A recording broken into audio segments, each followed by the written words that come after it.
and welcome to World Book Day. I have decided to come dressed as Wilbur, one of our main characters from one of my all-time favourite classic stories, Charlotte's Web, which I'm about to share with you now. Chapter 1, Before Breakfast. "Where's Papa going with that axe?" said Fern to her mother as they were setting the table for breakfast. "Out to the hog house," replied Mrs. Arable. "Some pigs were born last night." "I don't see why he needs an axe," continued Fern, who was only 8. "Well," said her mother, "one of the pigs is a runt. It's very small and weak, and it will never amount to anything. So your father has decided to do away with it." "Do away with it?" shrieked Fern. "You mean kill it, just because it's smaller than the others?" Mrs. Arable put a pitcher of cream on the table. "Don't yell, Fern," she said. "Your father is right. The pig would probably die anyway." Fern pushed a chair out of the way and ran outdoors. The grass was wet and the earth smelled of springtime. Fern's sneakers were sopping by the time she caught up with her father. "Please don't kill it," she sobbed. "It's unfair." Mr. Arable stopped walking. "Fern," he said gently, "you will have to learn to control yourself." "Control myself?" yelled Fern. "This is a matter of life and death, and you talk about controlling myself." Tears ran down her cheeks, and she took hold of the axe and tried to pull it out of her father's hand. "Fern," said Mr. Arable, "I know more about raising a litter of pigs than you do. A weakling makes trouble. Now run along." "But it's unfair," cried Fern. "The pig couldn't help being born small, could it? If I had been very small at birth, would you have killed me?" Mr. Arable smiled.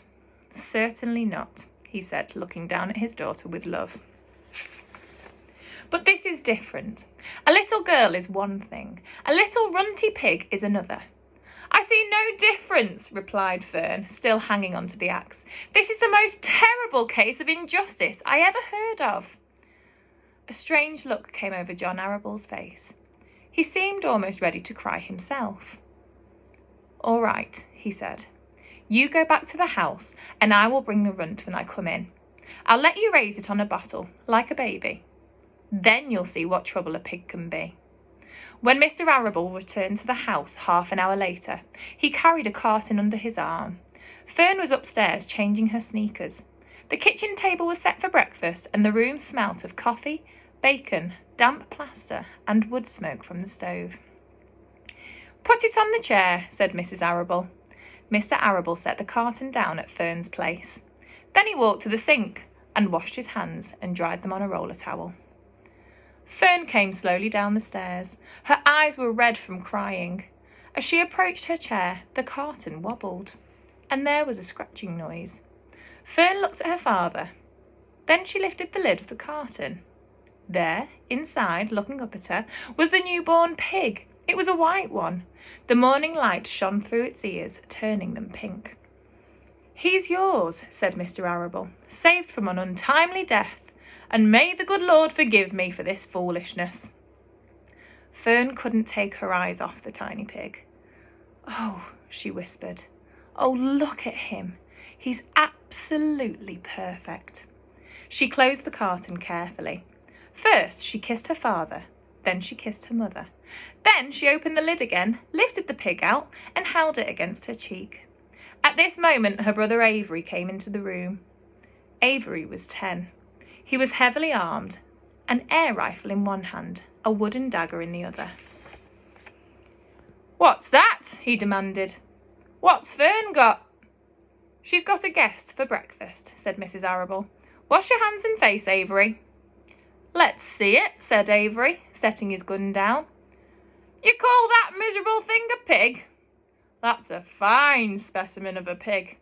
It's no bigger than a white rat." "Wash up and eat your breakfast, Avery," said his mother.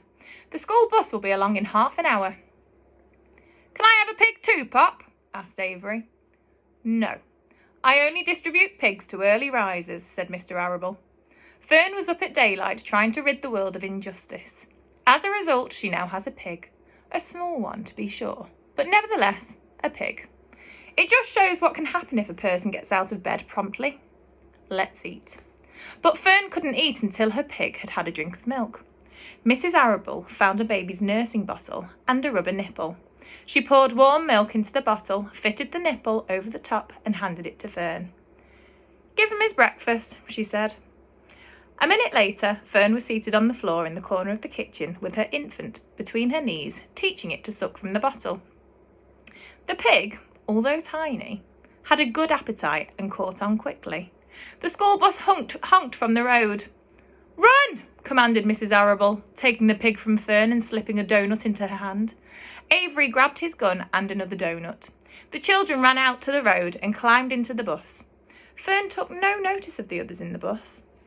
She just sat and stared out of the window, thinking what a blissful world it was and how lucky she was to have an entire charge of a pig. By the time the bus reached the school, Fern had named her pet, selecting the most beautiful name she could think of.